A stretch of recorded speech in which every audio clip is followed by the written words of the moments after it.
See, this is a Docker Hub. I have logged into my account, and when you log in into your account, these are repositories. Under that we have different tags. Like this is my OCI tag, and under tags, if you look at the latest was pushed 21 day ago, and I can pull this image directly if I want. Docker pull Sang 170 OCI latest. So I can pull this image if I want to try Docker pull, and I can use the same command. I mean, the command was given, why I typed again. This will pull that image. So you can see that it's not working. Why? Because we need to use Docker login first. Docker login, username is this. Let me see if my login succeeded. Login succeeded. Now I can pull it because that is my private image. Now I should be able to pull it. So this is how you manage your private or personal images on Docker Hub. Now what we are going to do, we are going to create an image. Let me see first Docker images, and let me remove this image, this one. So Docker RMI, that is remove all images. In fact, let me remove all the images. RMI Docker images -a -q. That will remove all the images, and the images which are used by any container, that will not be removed. So these are the images left now, hello world and this. So having said that, this is a image. How can I pull that? Let's see how do we push and how do we create an image from scratch. I'll give one example of a simple one or two commands, and then we'll proceed with the lecture with give explanation and understanding of all the commands which we use in Dockerfile. So first of all, you need to create a directory wherever you are working, wherever you want to create your image. Put the source code in the directory. For example, here we have only one file and there's nothing as such inside this. But generally what we have is we have files, the source code here, which we want to copy to our image file system. So I can create a directory, I can create some content, I can create some files in to be copied from here to my image file system. But as of now, I'm keeping it simple. So what I have created is the first requirement is the Docker file. In Dockerfile, we have instructions like this: from busybox. Means our base image is going to be busybox, and I'm going to build my image on the top of busybox. Then cmd means when the container will run, this command will be executed. Hello world, this is my Docker first Docker image, and this is a message. That's it, nothing more than this. So I can build an image from using this simple image. Base image is busybox, one extra instruction on the top of that, and I can build image. So let's see how. Docker build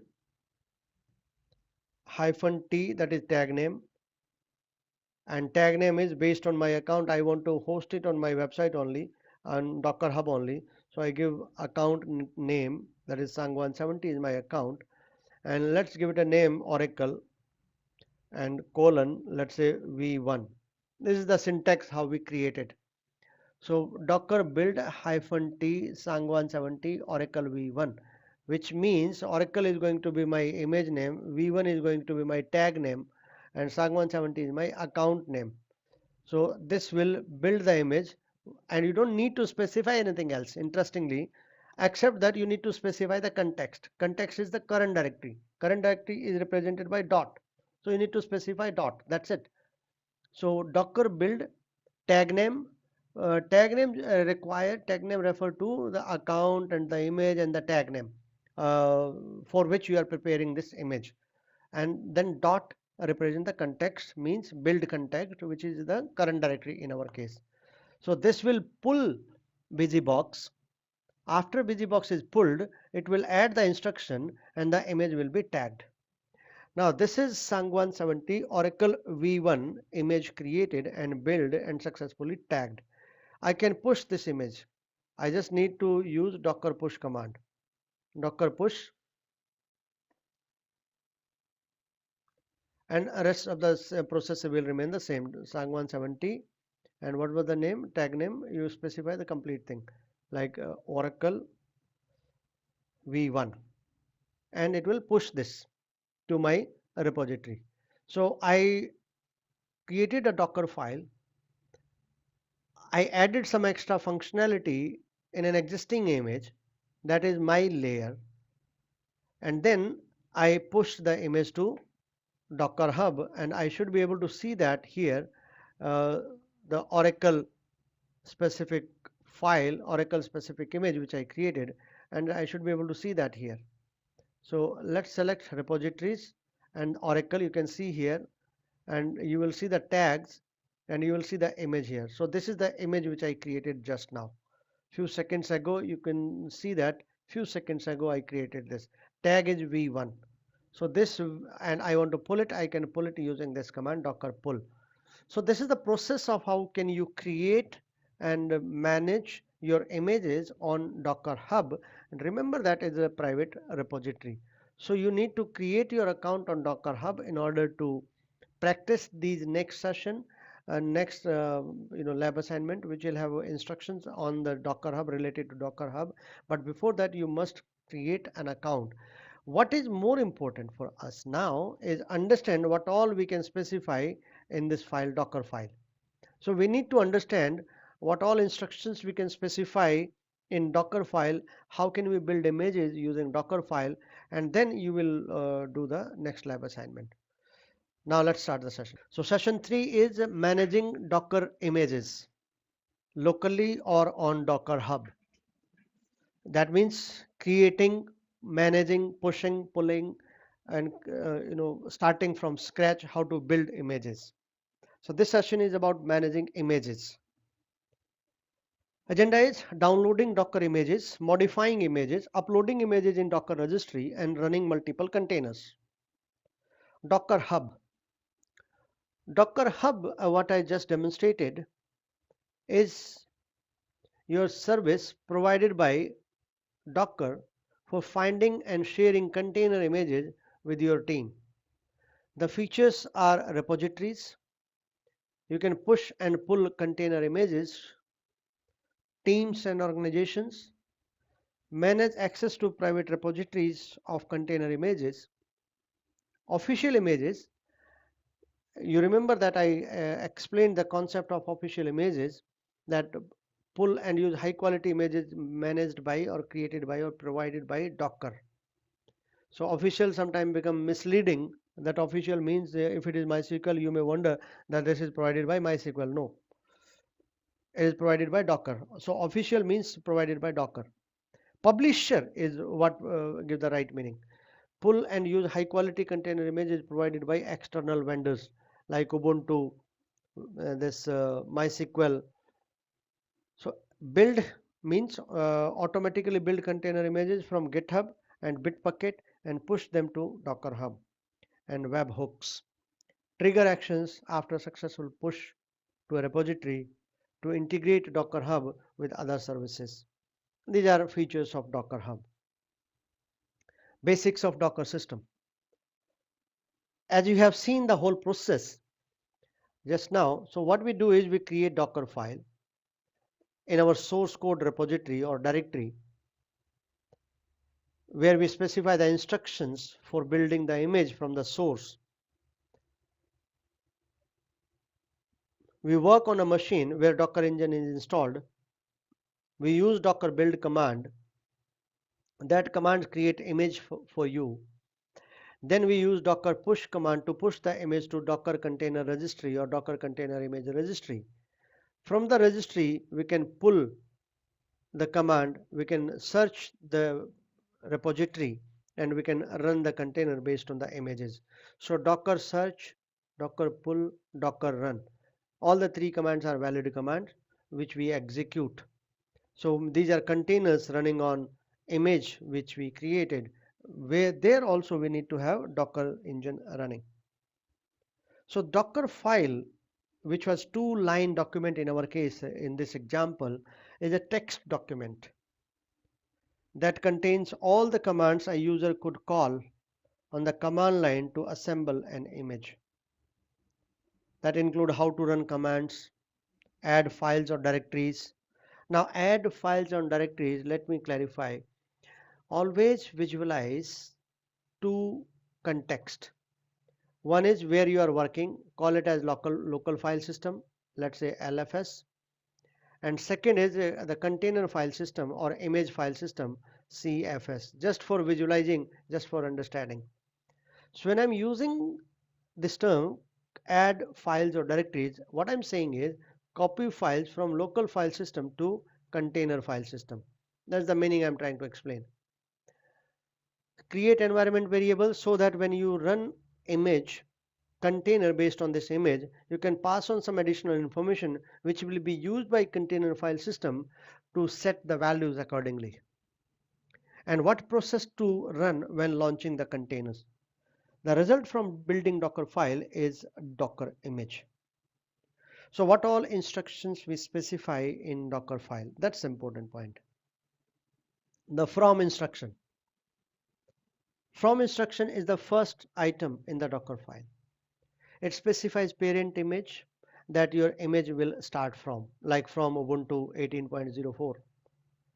For instance, to use an image called TSP demo, if it is on a private repository on a vendor account with the tag name v1 from the account Sangwan70 or Sangwan, you probably use from Sangwan TSP demo v1.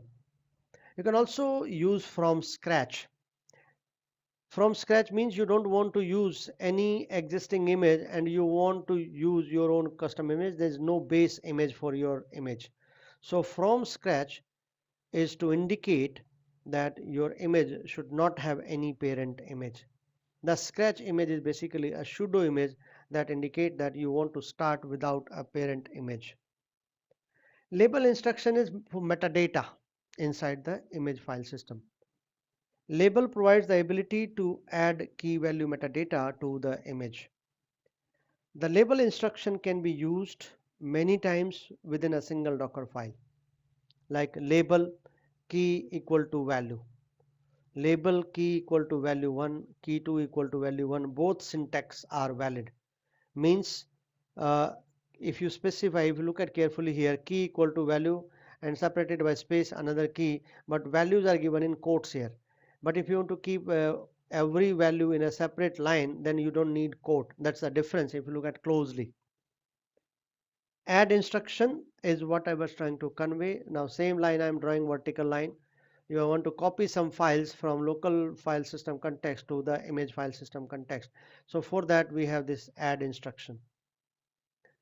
Add is a way to copy files from local file system or a remote URL or local compressed archive file to a location within the image file system.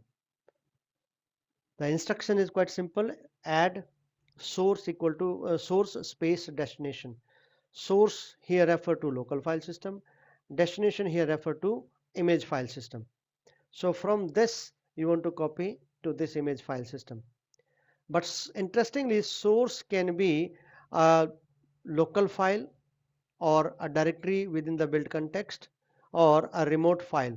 Even it can be a compressed archive file which will be extracted. Copy instruction. Copy instruction mirror that of add, like copy source and destination. But then what is the difference? In some advantages, some options, copy is advantageous. In some cases, add is advantageous. So copy or add, which one to use and why? These 3 points will explain. Copy command can also take from argument, which cannot be used with add instruction. From equal to. This is required in multi-stage build. Argument for use in multi-stage builds, which we will discuss shortly. The copy instruction look incredibly similar to the add instruction at first glance, and the purpose is same. The difference is that a copy work with local files only. That means no remote file can be used with copy. Second, it provides no automatic archive extraction. That means if you have a tar file, if you want to use tar file extraction, that is not allowed with copy. So advantage is it can be used in multi-stage build.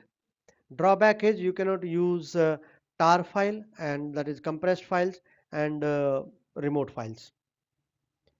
env and expose instructions. env is used to set an environment variable during the build and run stages of the image, like env key space value, this syntax is also valid. Key equal to value, this syntax is also valid. Expose will expose the ports to allow external clients to connect to services running inside the container. So instruction communicate which port the container services are listening on. So you can specify expose followed by port, expose port TCP or port UDP. You have both these options. I mean port slash TCP means TCP port or UDP port, or without any specific mention.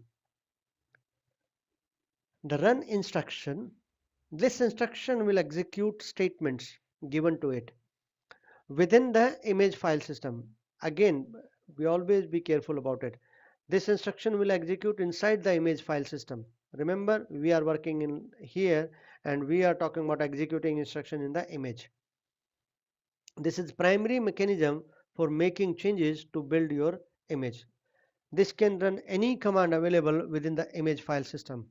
So syntax is simple, run followed by command, or in JSON format you can specify executable with additional parameters to this.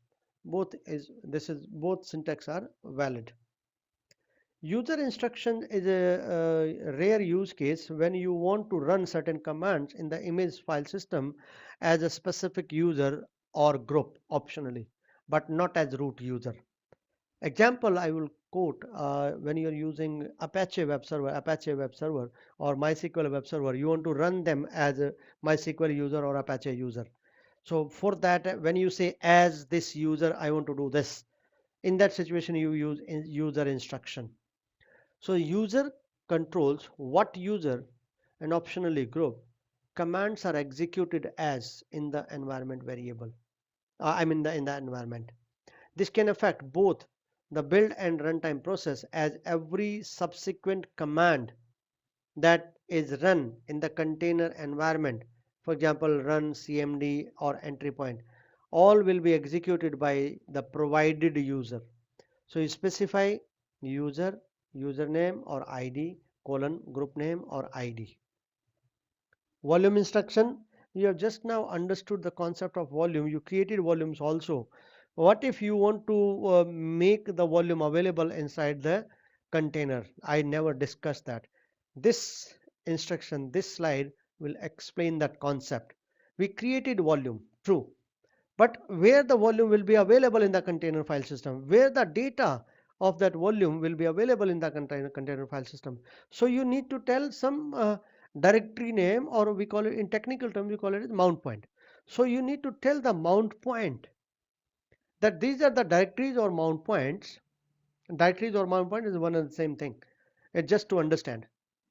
Right word is though is mount point. So this is the mount point. I want the data of the volume available under this mount point. So volume is responsible for creating mount points. So think of it as a directory within the container image file system for mounting external volumes from the host or other locations. The syntax of volume instruction can take a series of strings separated by spaces or JSON array. Both these syntax are valid, like volume, this is mount point 1, this is mount point 2, and you understand that these are nothing but directories. Yes, that's true. And you can specify in this way also mount point 1, mount point 2 separated by space. When I'm using JSON, if you look at, values are in quotes separated by comma, all the values are enclosed in square bracket, that is list item of JSON array. Work directory. Work directory is, you have to visualize, mind it, you have to think of it. You cannot actually go and execute the instruction there. You are writing, you are recording your instructions as if they will be executed one by one inside the file system. That is correct. That's how it works. So work directory is you are visualizing that I need a specific directory path. I want to go inside the directory. I want to copy some files inside the directory. Think of that. And that is where work directory instruction will help you.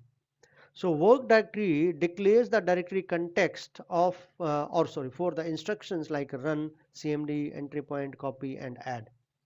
It specifies the location on the file system, image file system to be precise, where these commands should be executed. The work directory instructions will automatically create the directory if it is not available, and any parent directory. Uh, so that means you don't need to specify anything else. You specify the complete path, what you want, where you want to work. So if the directory does not exist, it will create it. So instruction is simple: work directory and the path. CMD and entry point instructions. CMD provide the execution instruction for when a container is run from the image. So what will happen? In fact, this is the primary way to specify what should happen when an executor, when a user execute Docker run on your image. CMD ls-al var log wc-l. So you are saying that when this container run based on this image, it should run this command automatically. Means it should display the files from this directory and with wc-l. So I mean, this is whatever instruction is, forget about the meaning right now. So it is going to execute this instruction. Similarly, CMD full paths to the executable separated by parameters for that instruction, or entry point path to the entry point, or CMD parameter 1, parameter 2. All these are examples of the CMD and entry point instruction. Entry point allows you to configure a container that can be run as an executable by default, which means entry point ls-al. Simple. The meaning would be when you run this container based on this image, it will simply run this command ls-al. Docker Hub, I have already explained this. Yeah, this is already done. Build and push an image to Docker Hub. We are going to run a busybox container, as you have seen in the demo, on our system and get a taste of Docker run command. Busybox is a software suite that provides several Linux utilities, utilities in a single executable file. So pull the image, Docker pull busybox.